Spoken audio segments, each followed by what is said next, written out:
I go for refuge and am enlightened to the Buddha, the Dhamma, the Sangha, by my accumulations of the practice of giving, so forth. May I become a Buddha to benefit all sentient beings. I go for refuge and am enlightened to the Buddha, the Dhamma, the Sangha, by my accumulations of the practice of giving, so forth. May I become a Buddha to benefit all sentient beings. I go for refuge and am enlightened to the Buddha, the Dhamma, the Sangha, by my accumulations of the practice of giving and so forth. May I become a Buddha to benefit all sentient beings.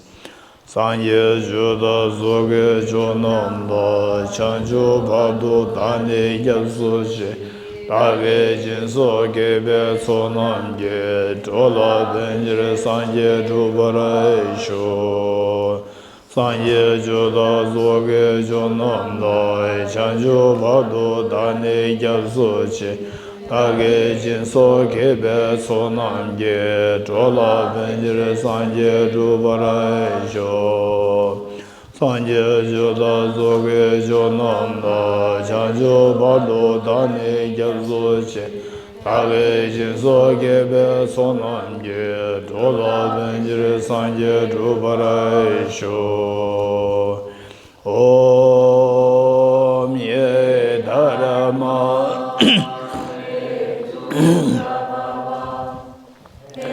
Tum te sham dathagato yavatat te sham jayo nirodha evam vati mahashramanaye swaha Om ye dharma hetu prabhavam Hetum te sham dathagato yavatat te sham chayo nirodha evam vati mahashramanaye swaha Om ye dharma hetu prabhavam Hetum te sham dathagato yavatat te sham chayo nirodha evam vati mahashramanaye swaha. All phenomena arise from causes. The causes are taught by the Tathagata. The cessation causes as well as taught by the great seer. Okay, the Lama Tsongkhapa, the 14th century great Tibetan master, and he, in his text by the title In Praise of Dependent Origination, and his text which he composed immediately after gaining a true realization of emptiness. So there, he began the text by saying that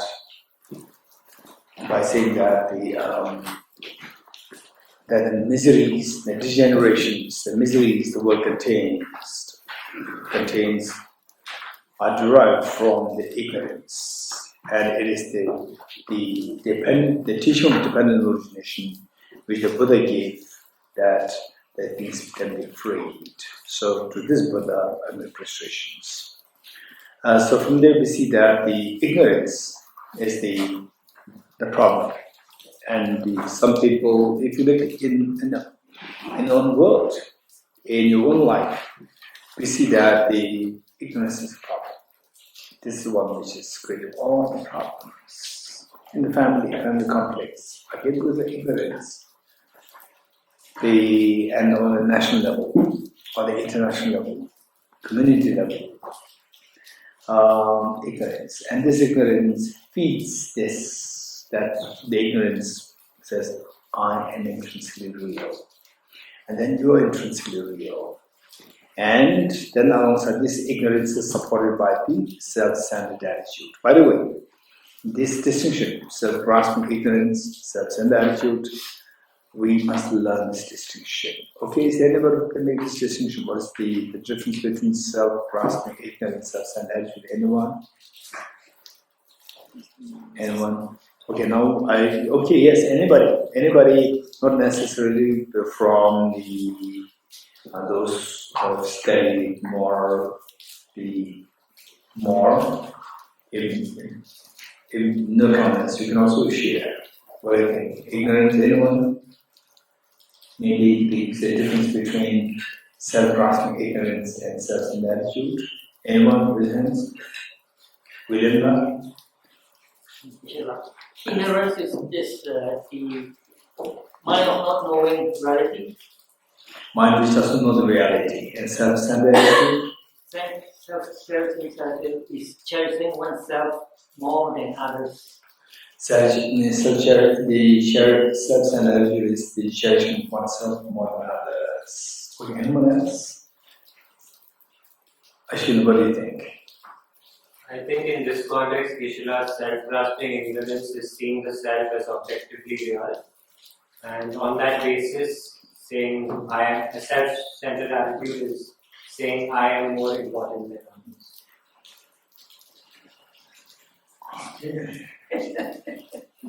There's a great deal of clarity. Amazing. Okay, Min, what do you think? Don't agree. Don't say I agree. You can agree, but don't say I agree. Right? Same as others. Don't say that. Just repeat whatever. Don't say that. I should know that. That's all the time.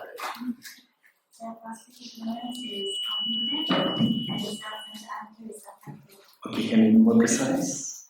Yes, that's why it's perfect. If I say, who am I? You are a human being. It's correct. But I have to go deeper. So commented in one way. This is a very good way of distinction, but still a little more.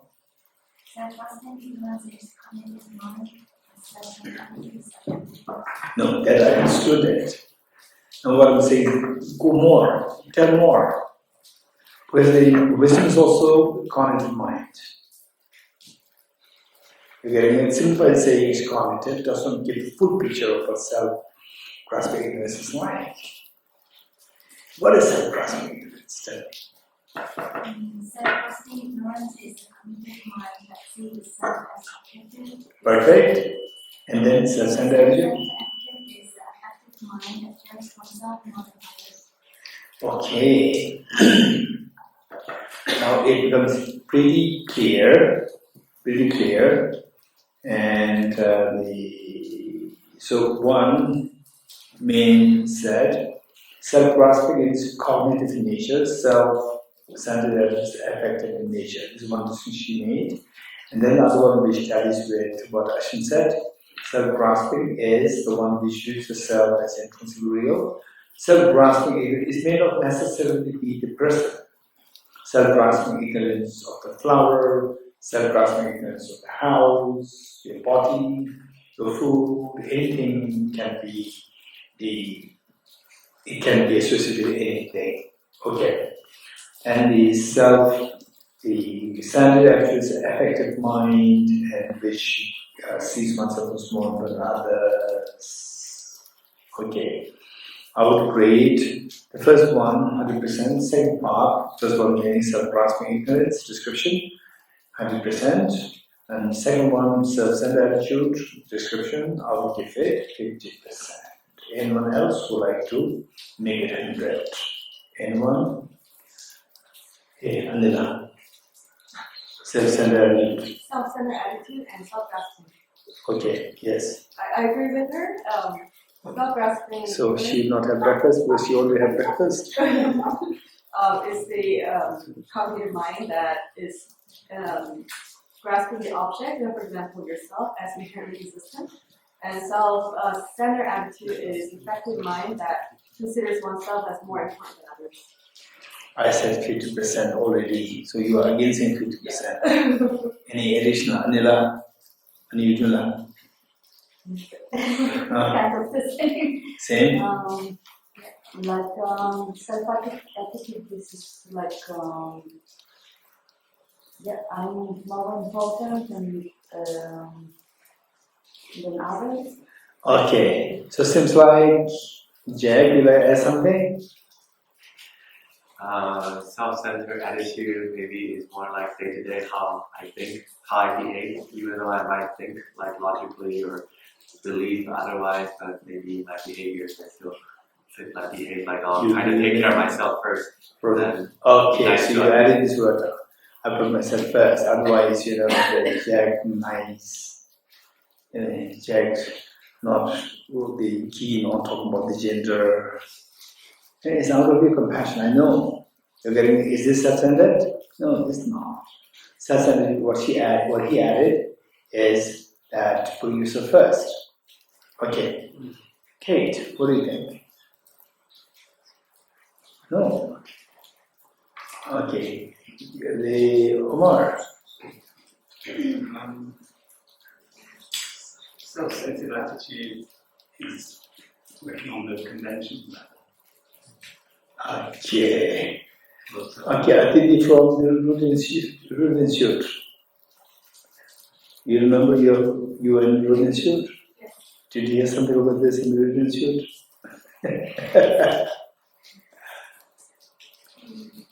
Okay, never mind. Anyone else? Okay, Thosamling. That self-centered attitude is a subtler version of attitude. Okay, self-centered attitude, subtler version of attitude. To a great extent, yes. To a great extent, yes. To a great extent, yes. Because, okay, to a great extent, yes. Shindala, what do you think? So self-centered attitude is the cognitive mind that keeps us from infinite happiness. It's the subtle mind of the it's a subtle version of the afflictive mind, and it's a subtle stains of the gross mind, and Okay, good. Carl, Shindala. Self-grasping ignorance. Self-centered attitude, self-grasping style. The self-centered attitude is connected with the cognitive aspirations,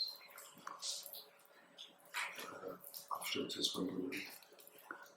Okay, Joshua. I think self-centered attitude, you have the gross self-centered attitude, which is seeing oneself being more important than others, and the subtle aspect, which is being oblivious to others. Okay, did you remember that from Root Institute? Okay. Okay, that's perfect. Okay. Tim, what do you think?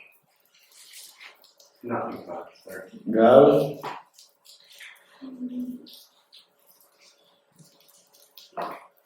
Maybe it's also past and future. Past and future. How? Because the I want to survive Okay. in the future and going on in the past.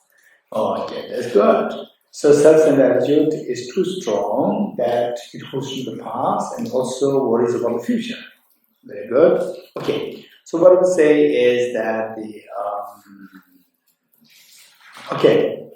So this, generally speaking, the answer will give earlier that viewing self as more important than others. In other words, what Jack said, that what did you say? Taking care of myself first. Okay, taking care of myself first.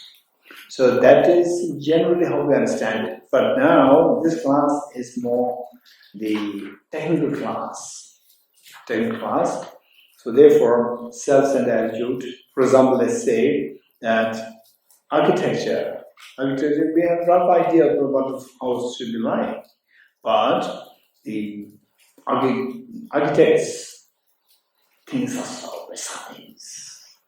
In fact, I used to be so confused. Earlier, we take for granted, for example, like say, you go to the shower room, they sing the height, and something that too low, right?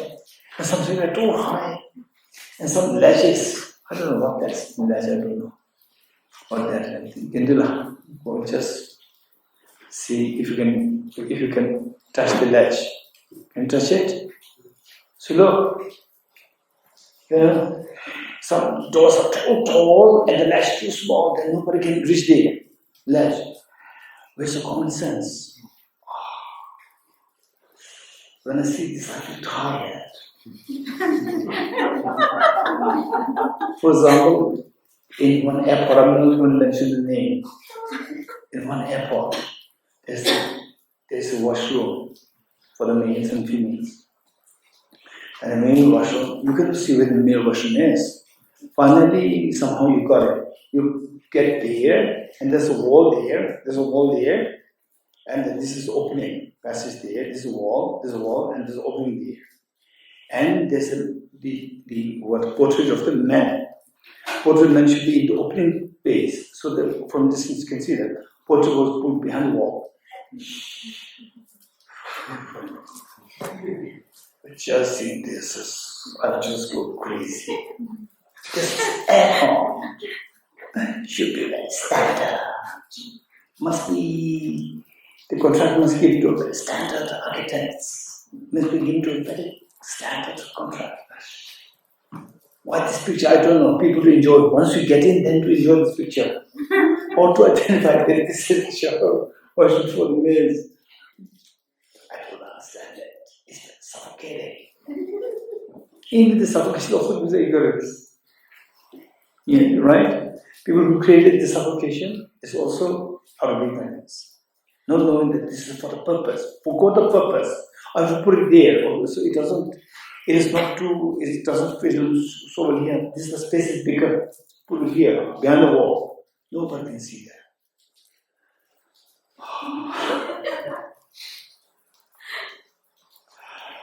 Okay. Even by speaking, I feel, I'm like gasping for air. Okay. Chelsea's very happy.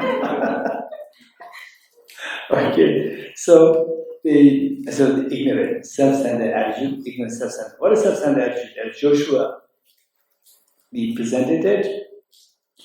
It was 2 levels. This is technical. How the ordinary people understand it, you put yourself first. This is the ordinary people's answer of self-centered attitude. And there are 2 levels of self-centered attitude. What's the gross one? What the ordinary people put the set as, say as self-centered attitude is the gross one. Where you see yourself as more important than others. As Min said, is the affective mind. Affective mind, which sees yourself as more important than others. In this connection, attachment is also there. And the second one is the subtle one, subtle self-centered. This is very important to know these distinctions. Say, for example, arahats.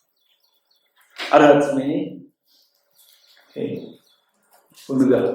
Arhats as opposed to samsaric beings. Arhats who have abandoned nirvana, fearlessness. Okay, they attain nirvana, they attain fearlessness through removing the affliction, self-grasping ignorance. Okay, so arahats, they already abandoned the self-grasping ignorance then, and so we get impression, particularly the people who always study the knowledge studies, they make an impression that arahats, they don't have the heart, they don't have the compassion. Yeah, Sharavakas, Printed Buddhas. But if you really see them, meet them, their compassion is just amazing. Amazing. Although they seek personal liberation, but the compassion is amazing. But, although we see them, this compassion is amazing, but in actuality, comparing the compassion of the Bodhisattvas is very less strong. Okay, so, while they're strong because they have the let's say, somebody who attains nirvana, Shrivaka, Pradhan Buddhas, they attain nirvana, they don't have self-grasping ignorance, already eradicated. And the gross self-centered attitude is also gone. That I'm more important than you is gone. So they seek personal liberation, yes. So seeking personal liberation, how many have get the feeling that seeking personal liberation, not really hope for others, there is some selfishness there, presence.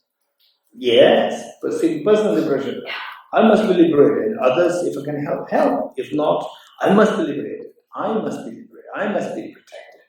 Okay, So then you get a feeling that samsara. But if you really see them, meet them, experience them, you see that their compassion is amazing.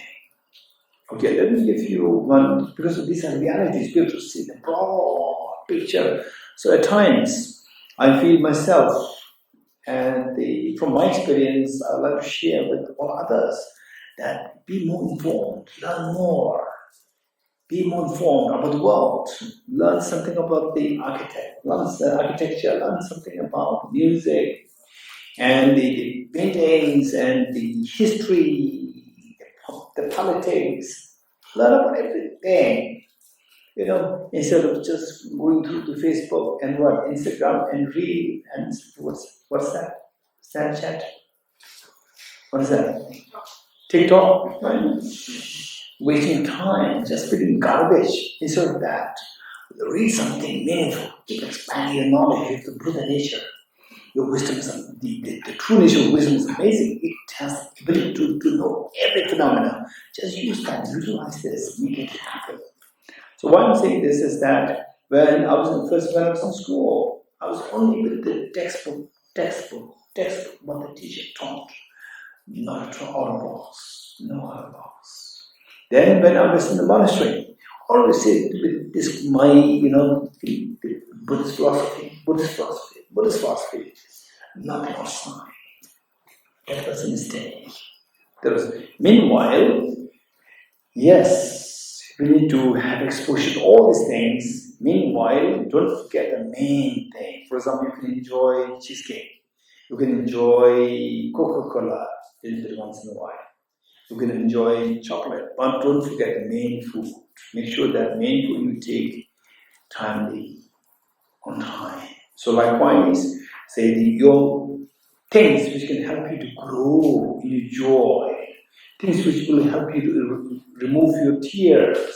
This is the main. Then alongside, reach out to whatever information that you get.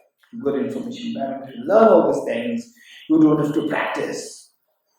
Learn. Know what's the bad thing. For example, the drugs. If you take the drugs, what's going to happen? What's the consequence? Right? Some of the experience. Learn what the experiences are. And then read the Buddhist psychology, the deeper Buddhist psychology, and see if there's any correlation. There are many correlations. But the correlations that you see there, through practice and these experiences come, these are your awakening your Buddha nature. Whereas through drugs, this is dependent on the external thing. It's not through your practice. It's something external that you induce that makes you vulnerable, that makes you dependent. So therefore, the thing is that this is very important for us to know more things. One thing that we need to know, for example, like arhats, those who see personal liberation, when they reach attain the personal liberation, what is the level of the compassion like? I'll just share with you. And then you just listen to this. Don't begin by thinking, okay, is a Shabbat, personal liberation, don't think like this. Just maintain open mind, and what if you see somebody like this, how would you rate that person in terms of the degree of compassion? Okay. Or very compassionate. Wow, a deep emotion comes to you, just check it. Once there was a old lady who was suffering from leprosy. You know what leprosy is? Young people, you don't know. Leprosy? Ashwin, you know that? Chelsea, you know that? Is it the skin problem? Not the skin, it's the whole body. Okay, what can happen is, if it's severe cases, the fingers, they can actually drop. Fingers can drop, you will lose your fingers. Leprosy is very dangerous, very scary disease. And in the olden times, once somebody is found to be suffering from leprosy, the person will be isolated. What is it, the word that we use for the COVID? Quarantine. And quarantine for life. Not for 1 year, 2 years. Quarantine for life. Put in a separate place where you're not allowed to meet any people. In the olden time, I remember still when I was like 7, 8, 9, 10 years old, I remember there were the bowls there. The boards where you say that leprosy, if you find anybody suffering from leprosy, you will be paid this much, because people who suffer from leprosy, because they are going to be quarantined for life. So nobody wants to speak up. So therefore, is given as an incentive for somebody who diagnoses somebody, who understands, who knows somebody is suffering from leprosy. You tell that to the government pays you some amount of money, so that somebody will speak up, and then the rest of the community will be protected. It is contagious. Okay, with this in mind, there was a lady, old lady who was suffering from leprosy, and she was holding a bowl of porridge. And one monk was coming from a distance. And the lady, old lady, seeing the monk there, just by the demeanor of the monk, tremendous faith grew in this lady. Tremendous faith grew. And just she just felt that I wish that I get the chance to offer this bowl, this porridge, to the monk. And the monk sensed that. And the monk came towards the lady and asked, please give me something to eat. So the monk, the extended his begging bowl. And the lady told the monk that I was so happy to give this to you, but I'm suffering from leprosy. And the monk said, never mind, give something. One did not want, because he sensed that this lady would be so happy if he accepts it. And the lady poured the porridge from her container to the monk's begging bowl, and one of the fingers dropped into the monk's begging bowl. And she panicked. Now the monk would be very unhappy, very sad, very angry towards me. And the monk sensed that this lady is panicking. So what he did, that he just on the spot, and it's contagious, he beat the finger into the side, and just in front of the lady, he consumed the porridge. Telling the lady, sending a message to the lady, don't worry, you don't have to worry at all. Have no panic. Don't worry. If you don't believe, I'm not angry, I'm not sad, I'm only concerned about you. So he just consumed it right in front of the lady. So tell me, what is the degree of compassion of that monk? Great appreciable? Yes, of course, incredibly great compassion. It's pure driven of compassion. Otherwise, either you shout at me, or if not, you may throw the porridge, or if not, at least you may then go away with the porridge, that in order for the lady not to feel offended, and the person may remove the porridge somewhere else. But he just consumed it right in front of the lady, saying that I won't. Not only I don't mind, I'm concerned about you. So this is compassion. It's amazing. But if you think of the Bodhisattva compassion, then the Bodhisattva compassion is beyond comparison. Okay, this is just a little bit of digression. With this in mind, now we are talking about the Sherpas and Predicate with us. Say, when they attained Arhatship, personal liberation, this gross self-centered attitude is gone. What is that gross self-centered attitude? I am more important than others, or that my welfare should be first. That's gone. But this is the self-centered attitude. What is that? The subtle self-centered attitude is there. So what is this subtle self-centered attitude? This is the question. Okay, so let me see. That the gross self-centered attitude, this is extremely distorted, confused, distorted, is mixed with ignorance. And self-centered attitude, it is not ignorant, it is not mistaken. It is a valid mind, but there's a problem. There's a problem there. Subtle self-centered attitude is a problem there. Okay, say, what is the subtle self-centered attitude? What is say, someone says, you are very thirsty, and someone says, okay, well, I just have to water. I like to have the water. You have the right to ask for water. You have the right to get the water. You have the right to clean for the water. And there's nothing wrong. This is the valid thing to do. But just imagine, what's the problem? What problem do you see? So what I said is that I want happiness, I don't want suffering. This is a valid thing. It's not that you are selfish. But you see one problem there. Say, all of us, we are thirsty. All of us, we are hungry. And somebody brought a piece of bread. And who likes to have it? And I like to have it. Next person, another person comes. Who likes to have the bread? I like to have it. Every time somebody comes, you always say, I like to have it, I like to have it, I like to have it. Meanwhile, you know that others are also hungry. So what's the problem with this? When you say, I like to have it, there's nothing wrong in it. But there's some problem there. What's the problem? Do you see any problem there?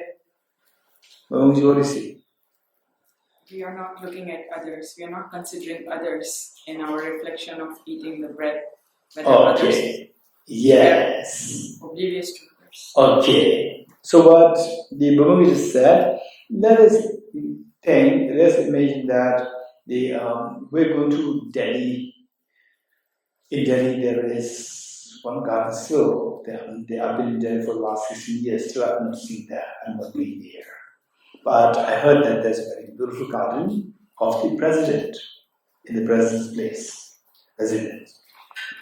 And this garden, in the old time, it used to be known as Mughal garden. Now the name changed. I remember Mughal gardens, but now it's something Yeah. Hindi. There is some name. Okay, it doesn't matter. So we are all going to enjoy the garden. From Thosamling, we'll go to Geshe and suddenly we ended up in the middle of the night. And middle of the night, and it also happened that there's a power cut. So power cut, you are in the garden, but the power cut, there's no light, no source of light. Okay, so you have a tiny torch, mobile torch, tiny torch. So with the tiny torch, you can enjoy a flower, one flower. You can enjoy the whole garden. You're getting it? So the torch is symbolic of the light. It's the light, torch is light. And it's symbolic of wisdom, knowledge. But still, it is a problem. This light is a problem. What's the problem? The scope of this light is too small. That you only see one flower. You came here not to enjoy the flower, you came to enjoy the whole garden. You're getting it? So this light does not have the capacity to see the whole garden, to meet up the whole garden. So this is what Bhagavad said as your subtle self-centered attitude. Why do you say that? I want happiness. I want happiness. I want happiness. I don't want suffering. I don't want suffering. I don't want suffering.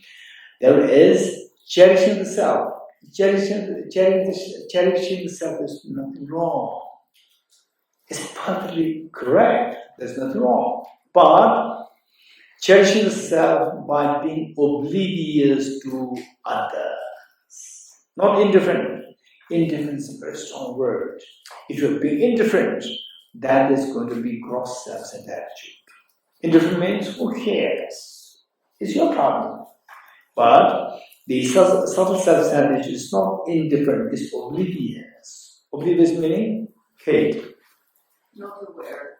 Not aware.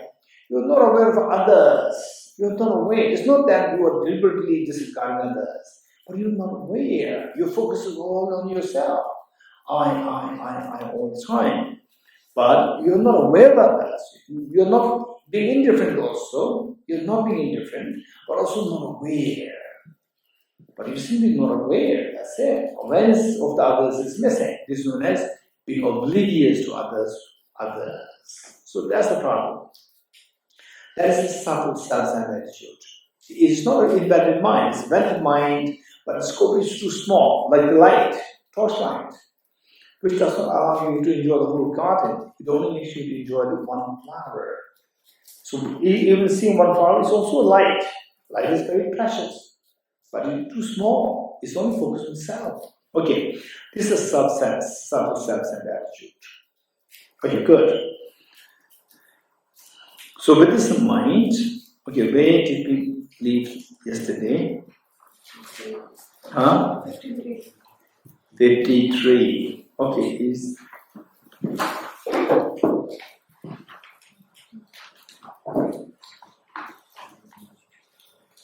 okay. So some Damdul extra theorem, text theorem. There's some in the library. There's some in the library.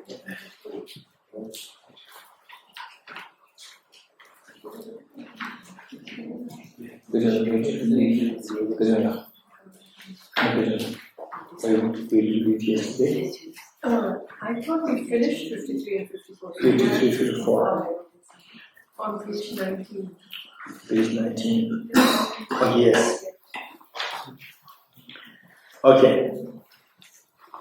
So in the night I was reading this, and it's a very interesting text. Amazing, of course, translation into the, say, if there's a possibility to change another translation would be good, but overall it's okay. There are some technical mistakes here and there, otherwise, overall speaking, translation is okay. Okay, it's a very interesting text.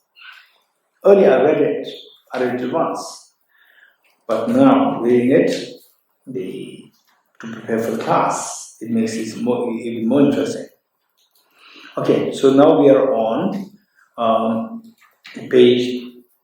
verse number 55. Are you all with me? Verse number 55.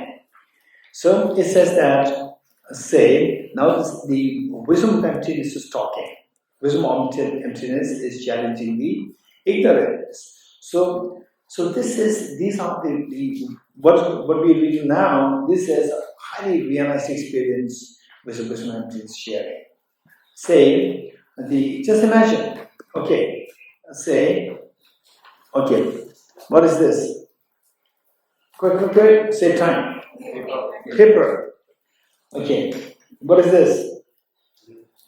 Quick. Lid. What is this? And what is that? Jack. And what do you say? Okay. Okay. What is this? Right. What is this? Altar. Okay. We never said that it's a bunch of atoms. We never said it. But the reality is that while this is a fan, it's also a bunch of atoms. You don't see this bunch of atoms. But do you agree with me that all what you're seeing around, the physical things, they're all full of atoms? Do you agree? Just imagine. It's just how our mind is. Just tell me, how come that we don't think of that in the form of atoms, but as the fan, the book, the paper, and the pillar, the person, and so forth? Why in that form? Why not in the atomic form? Why not? Why not? Okay, this is one question. The next question. Just imagine that you are on that level where you see pool of atoms everywhere. Okay, so so from what we discussed earlier, if pool of atoms, then where is the pillar? What's the pillar? Which means your mind has gone into with respect to the pillar, your mind has gone into the ultimate analysis. In the ultimate analysis, the pillar is not there with respect to you. Now, with respect to ultimate analysis, what is there? What is there? Anything you bring as the object of the discussion of the ultimate analysis, you see that an object cannot sustain, cannot withstand the perception of the ultimate analysis. You agree? Which means that everything dissolves in the experience of the ultimate analysis. Now imagine you are in a state of the ultimate analysis, very refined ultimate analysis. So what do you see? All your projections stop. You agree? Say a movie, you are watching a movie here, but the movie is projected by the projector. And there's a projector behind you. The moment the projector stops, what happens to the movie? It stops. So your mind projecting as a fan, this is all conventional analysis. So what made you to project this fan as a person, as this or that, is because influenced by ignorance, imprints from the past, to see things like this, that, and so forth. For example, say the metaphor, one example given by Bodhisattva Adideva in form verses is that the same object versus just the movie projected movie on the object, the same object can be perceived in three different ways. For example, a human being, young human being, boy or girl, whatever, if it was seen by the opposite gender as very attractive and seen by a yogi. Yogi doesn't mean, yogi means someone who has mentally realized. For them, this is seen as a very dirty object. Yes, of course, it's a very dirty object. Okay. And then alliance is that it's a delicious meal. Yes? Very different perceptions take place, which means it's not really there on the object, it's purely your perception. You agree? Okay. Well, if that's purely your perception, you are looking at what is there. What is there, right? And when you look at theirs, you're not okay, my perception. No, you are seeing there, the paper there, from there, the paper comes to tell you that I'm the paper from the object. This is an illusion. So from the object, what you think is from the object in reality is empty here. It doesn't mean nothingness, don't forget it. So now imagine that you are in the ultimate analysis. What do you think? That you have actually gone to the ultimate reality. So when you see the ultimate reality, all the fabrications dissolve. So it says that then what happens is that your view, you don't have to view anything. It says, the text, verse number 55. It is a view without anything to view. You're getting it? It is a view, it's a perfect view to see that everything dissolves, no view. It doesn't mean that no view. No view with respect to ultimate analysis. It is a seeing without anything to see. So you are watching at the reality, and there's nothing from the object to be seen as reality. You're seeing without anything to see. This is what the Buddha taught, that not seeing anything is seeing the Supreme, the period. The Buddha taught in Sutra, not seeing anything is seeing the Supreme. It doesn't mean that don't see anything, blind, you just sleep and then you are seeing the ultimate, you are seeing the Supreme. No, that's not the meaning. And subjecting things to ultimate analysis, what's ultimately there, then you see that ultimately nothing's there. Nothing is to be seen. That is what you are seeing the Supreme. Supreme meaning ultimate.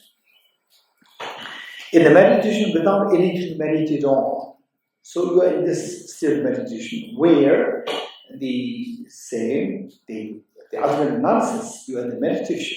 And in this meditation, they say, what is there to meditate? So, with this, ultimately there's nothing there.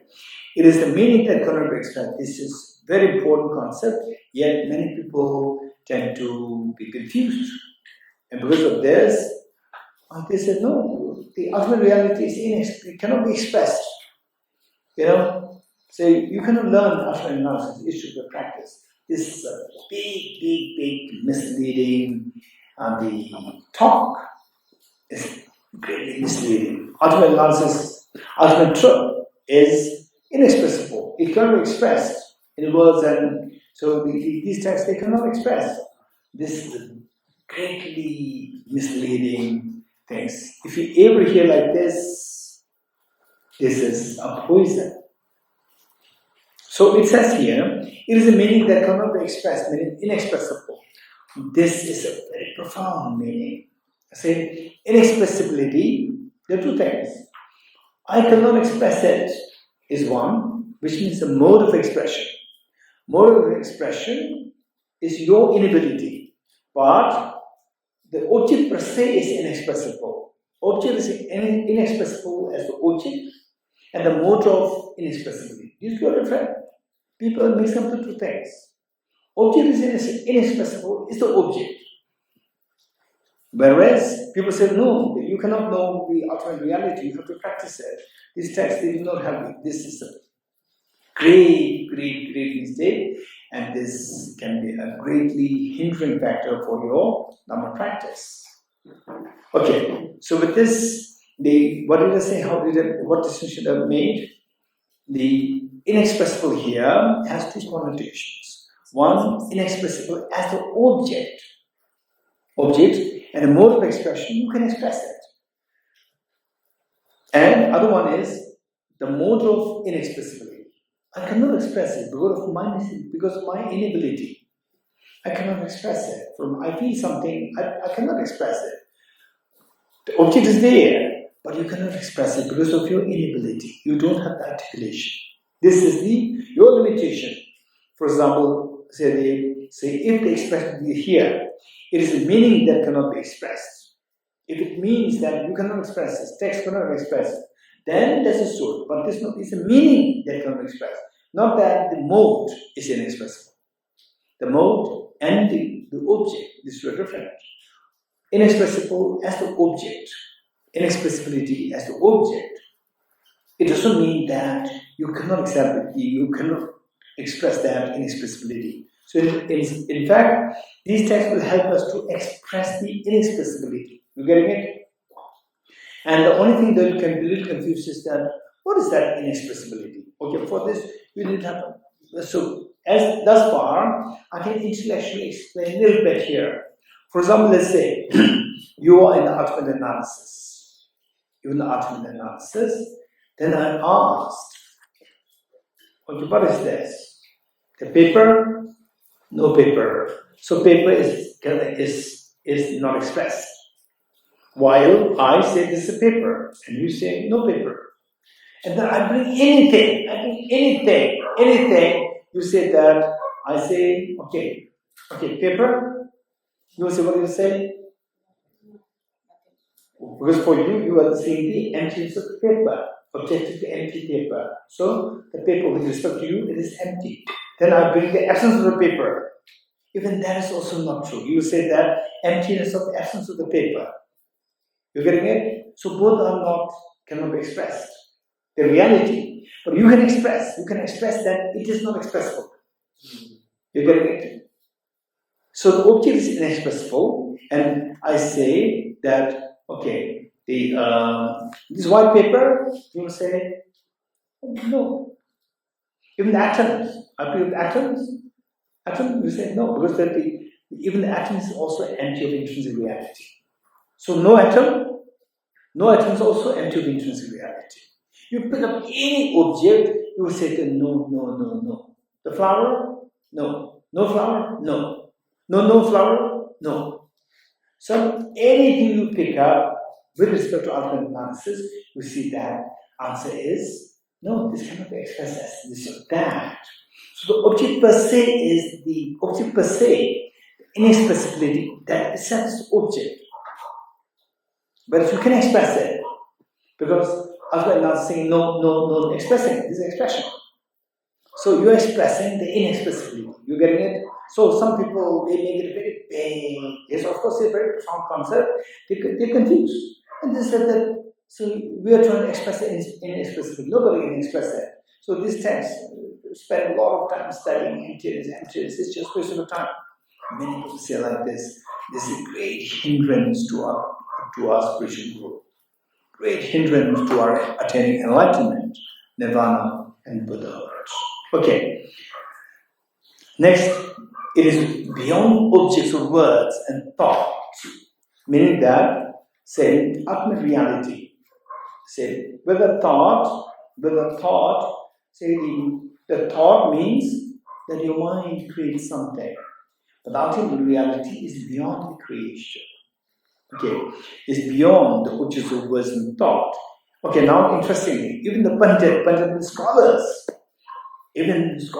for example, big scholars of the wisdom of emptiness, like Nagarjuna. Even Nagarjuna, who talks about emptiness, even he is beyond words and thoughts, meaning his true self.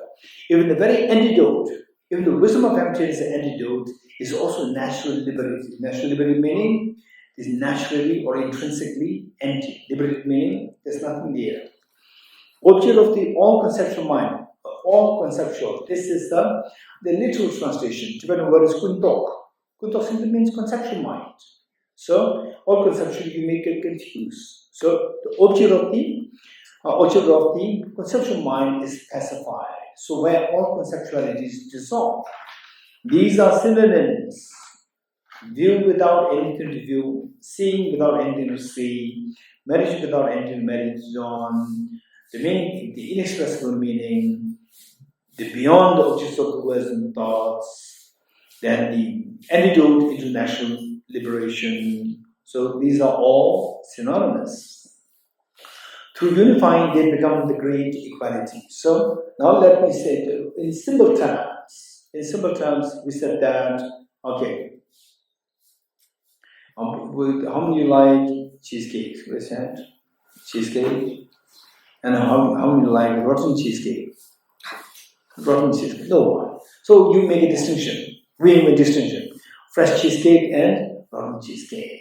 This is good. This is bad. We make a distinction. But on the atomic level, what's the distinction? No distinction. How many agree with me? Raise hands. So on the atomic level, they're the same. Now, say you watch a movie of very nice movie, like what? Hey Chelsea. The Notebook. Huh? The Notebook. Notebook. Yes. Interesting. I don't know what that is. Okay, watch a movie. Notebook movie or notebook. Notebook movie. The another movie, very scary movie. Very scary movie. Okay, and you're watching the movie on this screen. There are two screens. Right? And what makes you very scared and what makes you feel very pleasant? Yes? Notebook makes you pleasant? Okay, let's say one gives you a pleasant feeling, one is very unpleasant feeling. And where are you wishing, where are you seeing this pleasant feeling, unpleasant feeling is generated by the movie on the two screens. Right? On two screens. And what's the true nature of the screen? How will you know the true nature of the screen? Shut down the projectors. Then you will see the real screen. You agree, Tim? Shut down the two projectors. Shut down two projectors. What is the difference? One screen is very scary, one screen is very pleasant. No, it's the same. On that level, it's just the same. You're getting so it says that through unifying they become the great equality. Everything what we say is good and bad and so forth, they are just equal in the taste of the emptiness. It makes many to be of one taste. Say, a lady fresh cheesecake and rotten cheesecake, very different taste. But on the atomic level, it's just the same taste. So everything is one taste. It makes samsara and nirvana indivisible. So, say Aranigarjuna, the Buddha himself taught it, Aranigarjuna taught it, many great teachers, enlightened masters, they taught samsara and nirvana as same. But this is not to be taken literally, this is not to be, they say, this is not to be taken as same in the eyes of the conventional analysis. In the conventional analysis, there's a difference. Samsara and nirvana, there's difference. But in the eyes of the ultimate analysis, there's no difference. Okay, let me give an example. Let's say, what is samsara, what's nirvana? And we are in samsara, how many? Okay, we are in samsara, how many in nirvana? Raise hands. Okay, then she never raise her hand. She said nirvana. Right. Okay, she's in nirvana. Okay. So let's say, what is samsara, what's nirvana? You're getting it? Okay, let me give you a metaphor. What is samsara, what is nirvana? Say, the Venerable takes us for the pilgrimage to Mount Kailash. And Venerable warns us that there's going to be a snow glare. To protect us from snow glare, what should we do? We should put on the goggles. Okay. Then we go to buy the goggles and the shop run by Jack. And shop run by another person. Right? Jack, which goggle you said? The good ones or the low quality? Cheaper one. Okay. Jack one is the good ones, right? High quality made in Japan. high quality, extreme high quality. And the other one is very bad quality, cheap, very bad quality. Right? Very murky, the glasses are not clean. No, it's clean, but the material itself is very murky. And group A and group B, those following Jack, they have the Google, and others, they have the local Googles. Then go there, and those following Jack, they are so wow, it's amazing, it's not clean, it's amazing, one God. And the other group says, what? Man, it's so dirty, so murky. Right? Okay. And when you say so dirty, so murky, what's the feeling? That's an unpleasant feeling. It's so clean, amazing, pleasant, unpleasant. Pleasant feeling. And what triggers these two feelings? Same object, different objects. Same object, but it triggers two different feelings. Why two different feelings created? Because of two different perceptions. Two different perceptions. Now, say the Mount Kailash as seen by those people who are wearing the dirty, murky goggles. Let me play it. Mount Kailash as seen by the people who wear the murky goggles is samsara. Because that triggers unpleasant feeling. Mount Kailash, seen by those people who wear the very clean goggles is nirvana. It triggers pleasant feeling. You getting it? So it's the same object, different object. Same object, different perspectives, and samsara and nirvana. Samsara is nothing, the same object seen in the light of the murky goggles. So what you see, that is samsara. And those with the clean lenses, look at it, what you see, that's nirvana. Actually, it's the same object.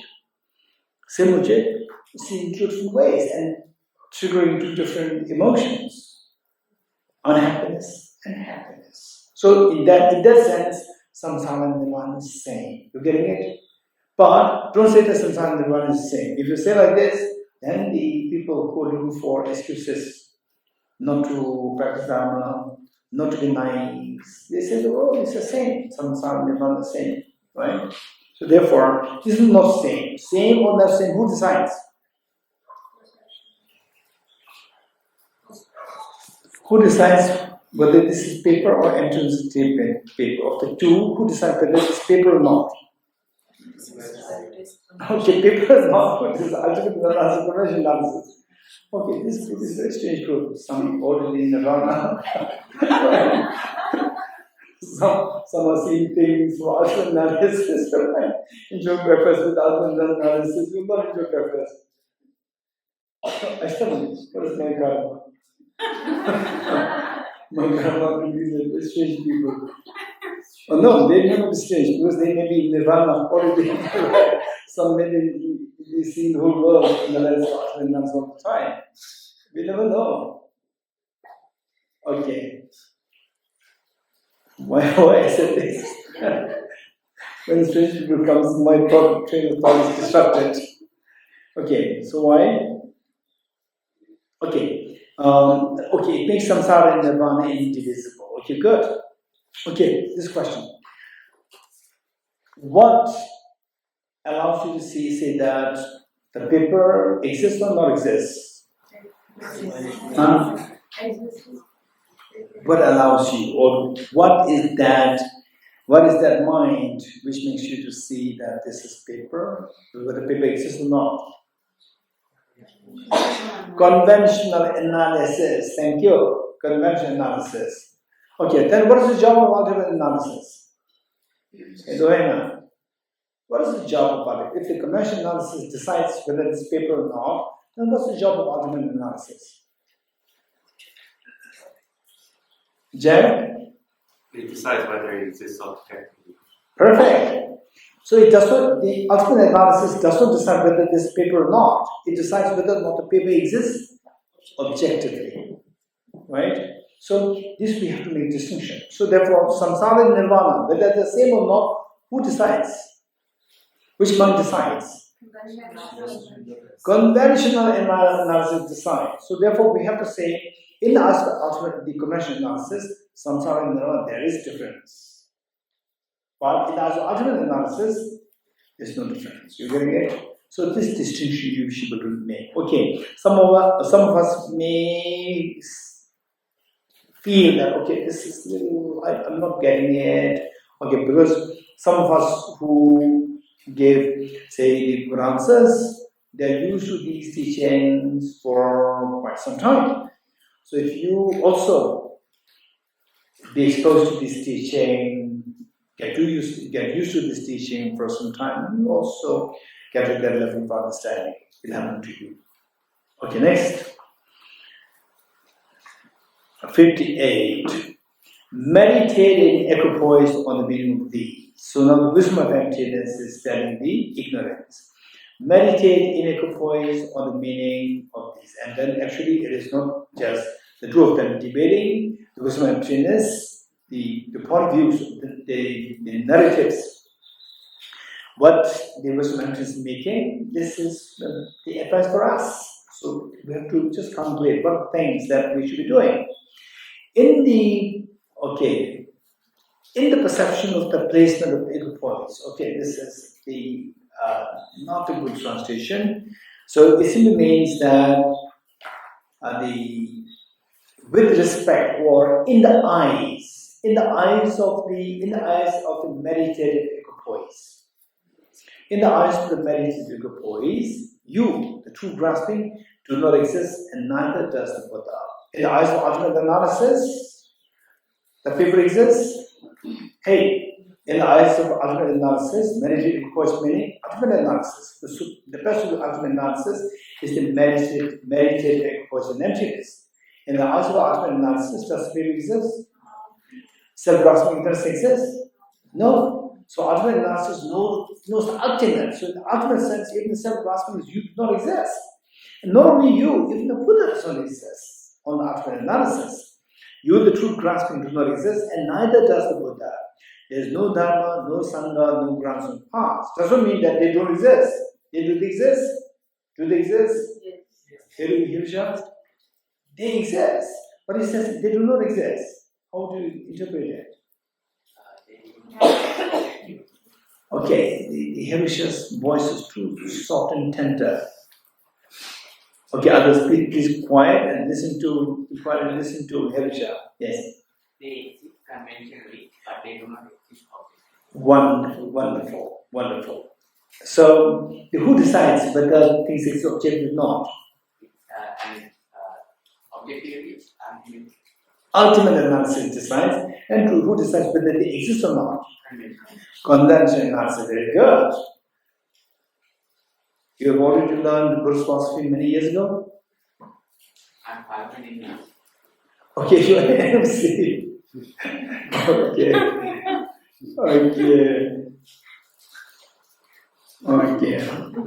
I'm quite impressed. I thought that you were just suddenly coming to the retreat and you were hearing this for the first time and the answers that are coming there are so good. I was in this, maybe you have learned from the past life. Or you used to do Arindagajana. Okay, perfect, very good. There's no Dharma, no Sangha, no grounds and paths. No manifesting of result. Nothing true, nothing false. False also doesn't exist. True also doesn't exist ultimately. If not, even the truth body is present. Okay, truth body, this is Dharmakaya. So just underline this because sometimes it can be confusing.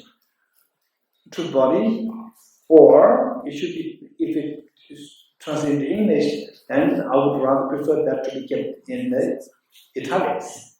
So that people know that, okay, why in a special font to tell that this is a technical term. It's not just the body which is true. It simply means the Dharmakaya of the Buddha. If not even the Dharmakaya is present, how could you, the self-grasping, exist in the eyes of the ultimate analysis? Ultimately, you don't exist.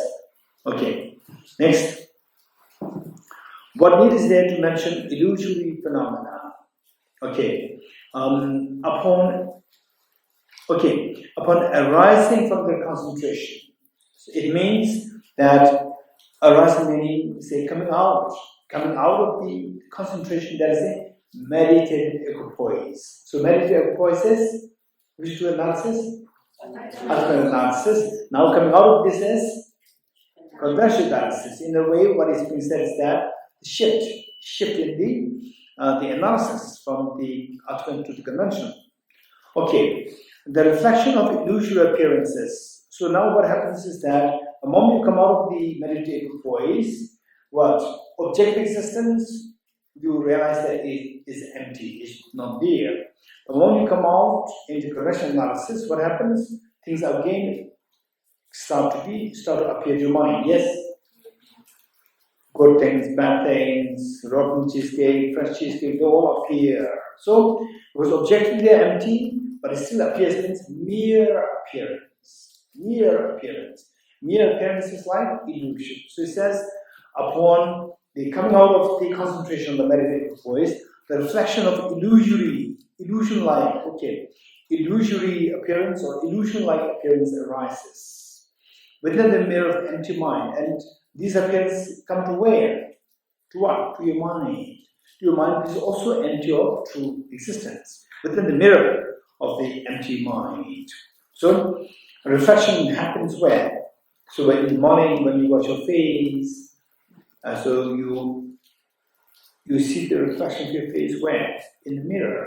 So, your mind is like a mirror, and they're all like reflections of the mirror. Objectively, they're empty, but they still appear. So, this reflection is appearing on the mirror like your mind. Since it has no existence beyond mere appearance, things, they appear, that's it. Beyond this, if you go objectively, nothing exists.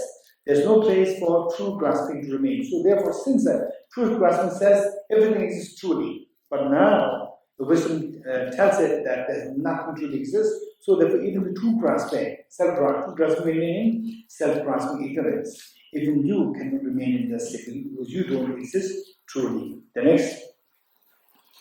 Okay. Wisdom counters with illusory existence without investigation and analysis. Now, on the self-grasping ignorance may say that, okay, look, all these are the projection of my projection.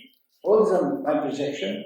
For example, like while everything is like full of atoms, but you look at it, this is about, look at the beautiful paintings of the Arikaras.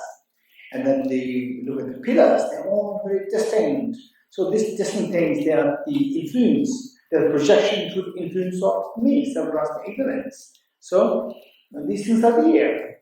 You cannot deny this. So the wisdom is saying, yes, they are there. They are there.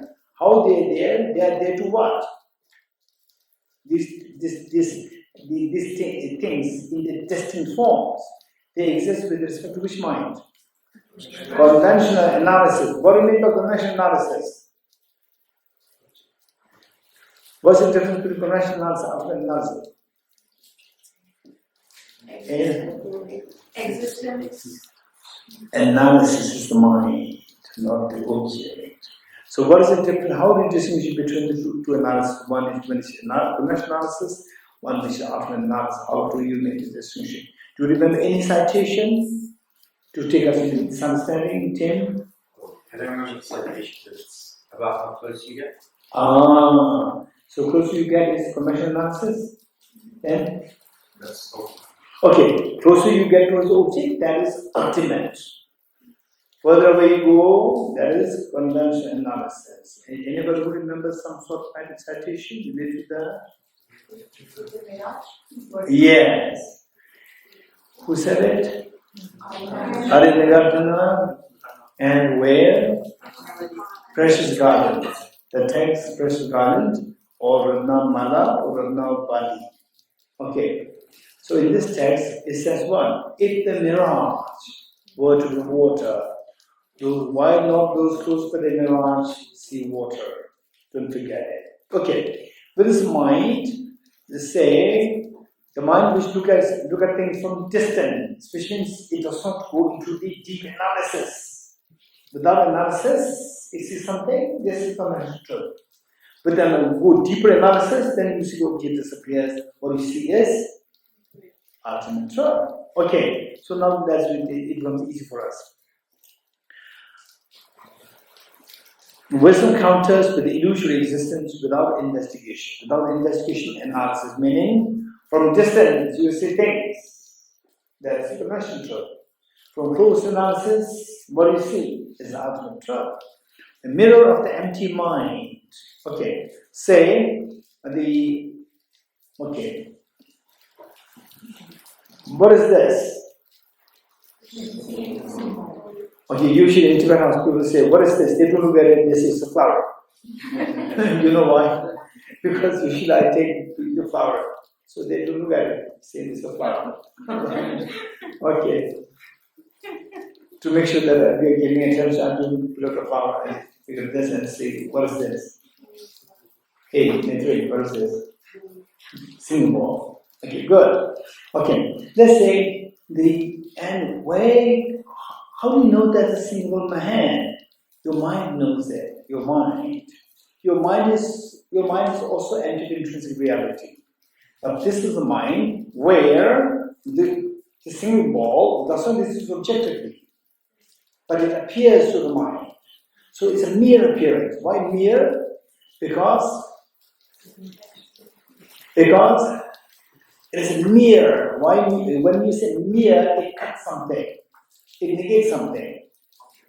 Objective. So the singing ball, objective existence, is missing.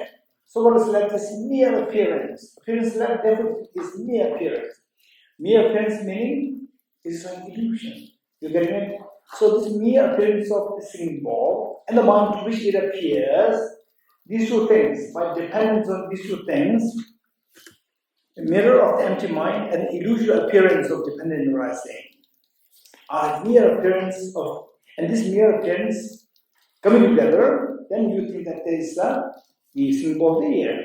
So this what appears singing ball is nothing but the mere appearance of the accumulation of the causes and conditions.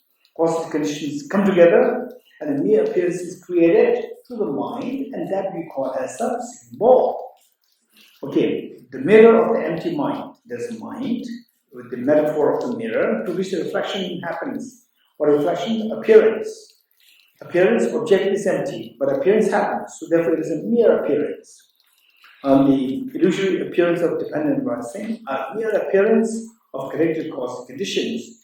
When not investigated from distance, when not investigated, they are meaning it is a singing ball, it is a pillar, it is a person, it is a cheesecake.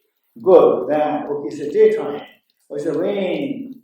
But if you investigate it, which means close inspection, everything dissolves. Investigate it, not meaning when you investigate it, this distinction is not true, that this is a pillar, this is a ball, this is a girl, this is a boy, this is the cheesecake, this is all dissolved. It's just mentally imputed like a dream.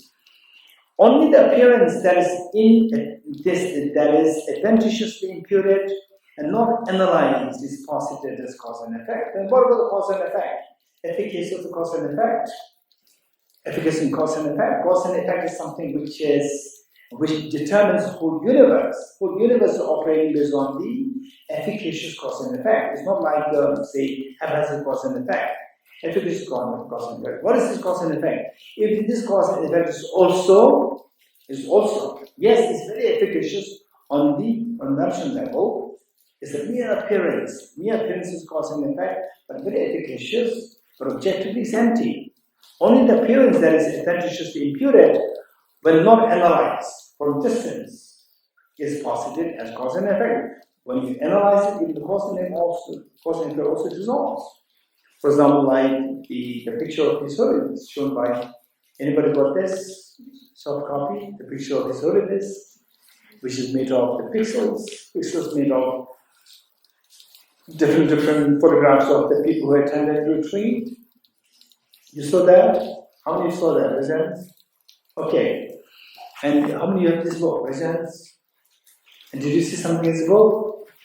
No? When did you get this book? Today? Okay. If you look at inside, you see something. right? So this book is to be used.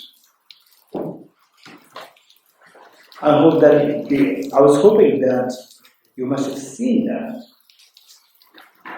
Is there anybody who would like to? Okay, do you see something on page 309? In addition to two things. 309. Do you see something? Lorena, you see something? What do you see? The first name or the last one? Page 309. You see picture? Yeah. What picture do you see? For the first one is look at the flower.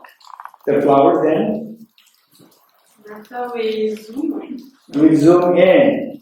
Yeah. We zoom in and gradually you start to see the dots.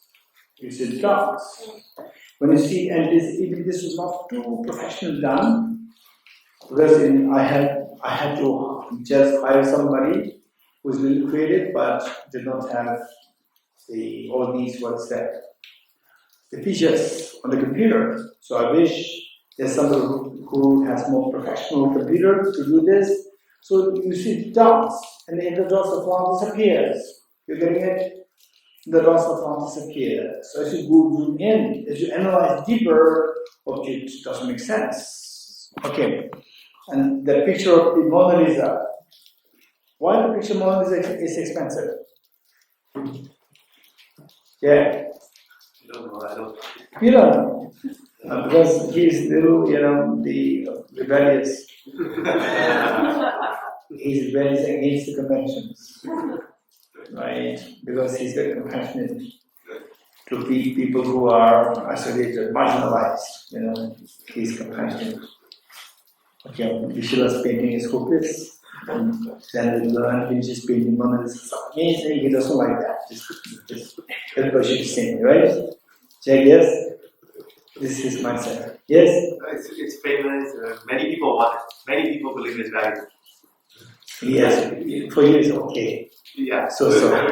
Yeah. Okay, so what I'm saying is that, okay, Jack, stay in convention. And if you really, if you say, this is a pure convention like small children's game, you're seeing that, then it's time for you to get out of the community. The great Indian master, Jason Narupa, when he reached that level, whereby his meditation is primarily to see like illusion, where all the conventions like small children's game, then he left the world. He left the community. And nobody, he was such a famous teacher, he left. And nobody could identify why he's left. And he said that he reached to such a level of realization where he was always communicating, meeting, giving teachings to non-human beings. Because the human beings, because they follow their own norms, which are all small children's game. What Jack said, that painting, which many people say, meaning indicating that, but what's so special about it?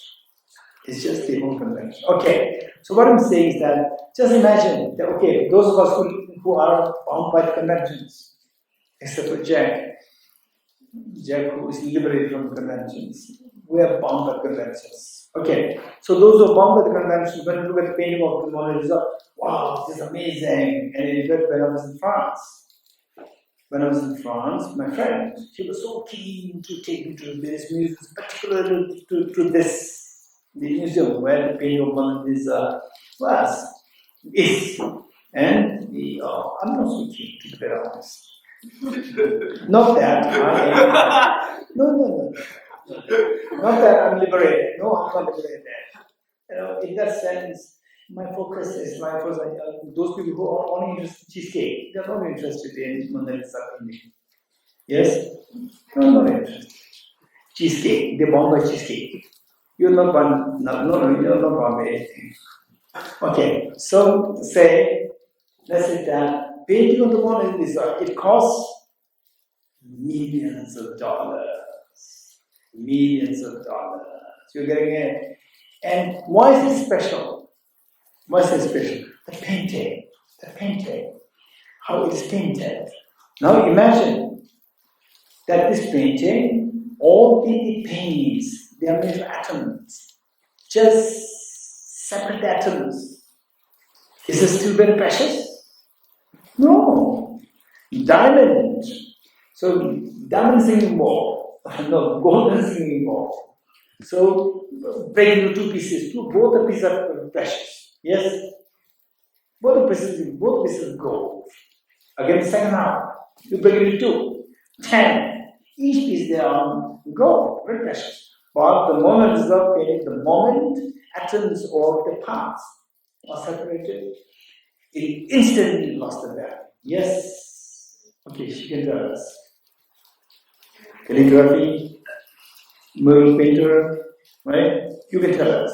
The moment the painting is just, value is not in the quality of the paint. No. Quality of the painting.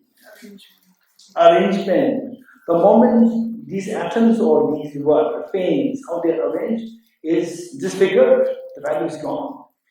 Yes, the value of the model painting, it will not even cost you $100. Finish. Okay, so when you investigate things, then things don't make any sense. But this doesn't mean that on the professional level, things don't make sense. Things do make sense. Yes. I would like to ask the two questions. The first one is whether the Buddha sees with eye consciousness, and whether or not the Buddha has to do an ultimate analysis to see the reality. Okay, so what's the second question? This is the first question. Question. So whether the Buddha sees with eye consciousness, for example, looking at the flower, does he see a flower? And then the second is to see the emptiness of the flower. Whether the Buddha employs ultimate analysis? Yes. Okay. Do you need the standard answer or you need the answer to please you? Both. Are you sure? Smart. Okay. Today is Monday, Tuesday, Wednesday's last. Better you ask a question on Wednesday. Because while we are constructing the floor, you're asking the roof. Right? So those people who construct the floor, they have no idea what the roof's going to be like. If it's a roof like this, or something like this at the top, how come? Right? Okay. So you ask me on Wednesday. Very good. Okay, anyone else? Anyone else? That's a question related to what we discussed thus far. Okay, I did mention earlier that this text is extremely precious. At the same time, it requires a lot of background information. You getting it? Okay, so what we suggest is that after this, one is up to the individual. If possible, say study emptiness a little bit more and study the background, the knowledge, the four noble truths, the four seals, the compassion. Learn this is more. Gate, paragate, what are these? Learn more, and then you will see that this is so precious. Then your mind will automatically go into the emptiness. Once you go there, then this text to fine tune. For example, in the companies, in the manufacturing companies, you have what is known as quality control. What is quality control? Anyone? Hey, quality control. We check random samples to see if the quality of the product is being maintained or not. Yes. Quality control to make sure that what is intended is there and there should be no damage. Likewise, when study emptiness, to see that you are on the right track. So this text is amazing. So in fact, there's say for me personally, Last night I was reading this, and reading this, and this morning also I'm reading this, and so usually the habit is when I read, I don't get much sleep, and then I feel fatigued, tired, and then of course not just reading, but how to share this in an easy way, thinking, some examples, some stories, think about all these things, and it makes you a little tired and fatigued and asleep. But this text is very interesting. Last night, this joy, anticipating to read it, and then one was anticipating to read it, with the short break, anticipating to read it. It's a beautiful text. Okay, I'm sure you also enjoy it the same way. Yes. Yes. So, in the last verse, when he started eradicating your dharma, no sangha, no path, no ground, is it going towards eradicating itself? So, Meaning, is it going towards nihilism? No. Then? Eradicating itself. Eradicating itself of dependence of anything. So by that, it changed the tone of the conversation with self-grasping. It changed it that nothing exists, so you cannot exist. Before that, no, things exist. Nothing exists by itself. So you also, I think it's going towards that distinction that nothing can exist without itself, like as a complete self. Of course, things exist. It's a complete self. So is wisdom also changing the tone to come to that point where wisdom will not exist without dependence of other factors? Okay, I'm challenging you just to check how confident you are. I'm very glad. What he said is correct. Actually, wisdom is not changing the tone. What wisdom is saying is that what you think, the reality is directly in opposition with how you think. You mean self-grasping ignorance. You think everything exists objectively, but objectively there's nothing exists there, including Buddha, Dhamma, Sangha, you, I, nothing exists objectively. And you survive by telling the world that everything exists truly, which is not true. What he said is correct. Okay, good. To continue. Okay, the mirror, again, same thing, we already read this once more. Wisdom counters with illusory existence without investigation and analysis, saying that the things exist only as illusion, not as subjective. Things illusion meaning things exist but not analyzed, when not investigated, which means your mind is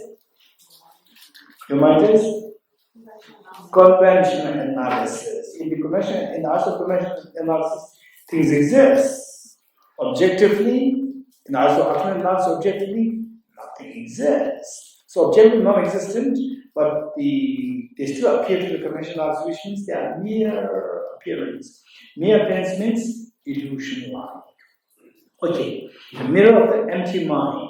Empty mind meaning mind is empty of objective reality, and the illusory appearances of dependent arising are mere appearance of collective causes conditions. When not investigated, in our conventional analysis, they are meaning they are cause and effect, Buddha, Dhamma, Sangha, Geshe, and so forth. But the moment you investigate meaning ultimate investigation, not just the investigation in general. For example, in the court cases there, what is that? Those who are known as the detectives. What is their job? To investigate, right? To investigate. So with the investigation, they find something. That investigation is on the conventional analysis. You getting it? But investigation that we are talking about here is the ultimate. Don't mix up these things. Only the appearance that is inadventitiously imputed. Even that appearance that comes as a singing ball, as a house, and so forth, this appearance enters into reality, but the appearance comes, even that is mentally imputed. It's not that appearance exists intrinsically.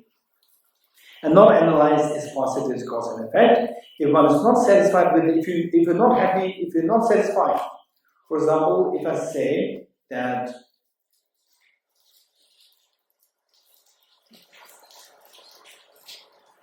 okay, I say there's a temporary the hut and a proper building, and temporary hut, when it goes, is torn apart, and the rain comes and it leaks. So, which do you prefer, temporary one or the good one? Huh? Good one. So we have that tendency.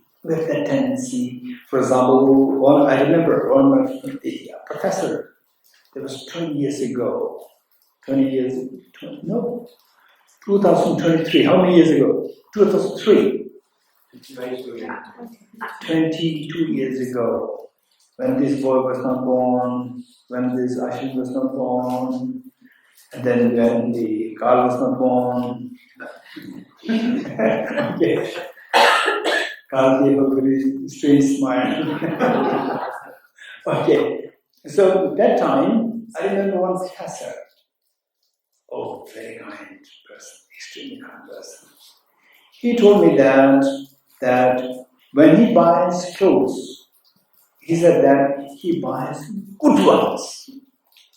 He's not satisfied by the cheap ones. Right? So he says, if one is not satisfied with that, you can get just a mere appearance. If you're not satisfied with it, you want something concrete, then what do we get? Hey, if you're not satisfied by the mere appearance, like illusion, if you're not satisfied by that, you want something concrete, what do you get? Jack, what do you get? Huh? You get nothing. Because beyond this, beyond conventionality, objectively, there's nothing there. And that nothingness is what you discover. Beyond conventionality, there's nothing there. That nothing exists beyond conventionality is the emptiness. You're getting a little bit vivid. This is a profound concept. Beyond conventionality, that nothing exists beyond conventionality is the emptiness seen by the wisdom of emptiness. Let me repeat it. Okay. What did I say? I haven't forgot what I said. Nothing exists beyond That nothing exists beyond the mere conventionality. That nothing exists beyond the mere conventionality is the emptiness which the wisdom of emptiness sees, which the wisdom of emptiness recognizes. So not seeing anything is seeing the reality. This is meaning. Okay, I see the Omar must realize emptiness now. This is such a glow on his face when I said not seeing emptiness, not seeing anything, seeing the emptiness. There's a glow there. Wow. Okay, good. Oh, Jack is so happy. Oh, this retreat is something which was thinking that is with mine. Yes. So that's why you're disturbed. That's why we need till that point, till the retreat. Wherever you go, it's just convention. It's very disturbing. You don't agree. Suddenly you say, yes. Okay, you agree with the author. Pendulum Sanchigen. Very good. Okay. So, only the appearance that is adventitiously imputed and not analyzed is possible as cause and effect. If one is not satisfied with that, so you have mere appearance, and then you search for more, there's nothing to possibly not find anything. Not finding anything is finding the supreme. That is the emptiness. Okay. The next. Okay, we stop here. Okay, put down friends.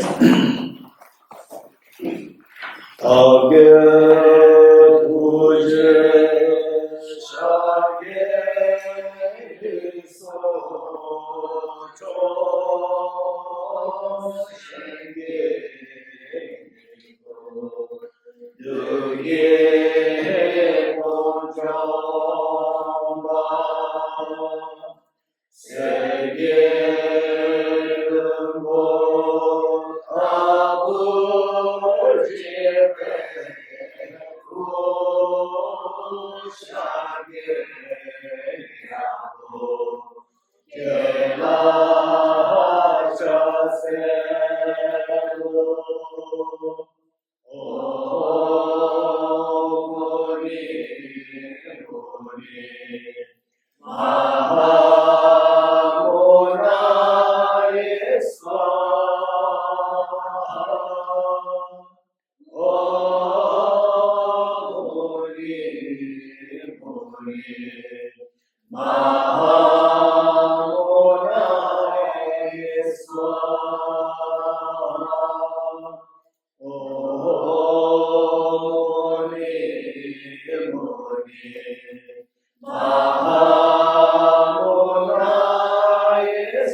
Maha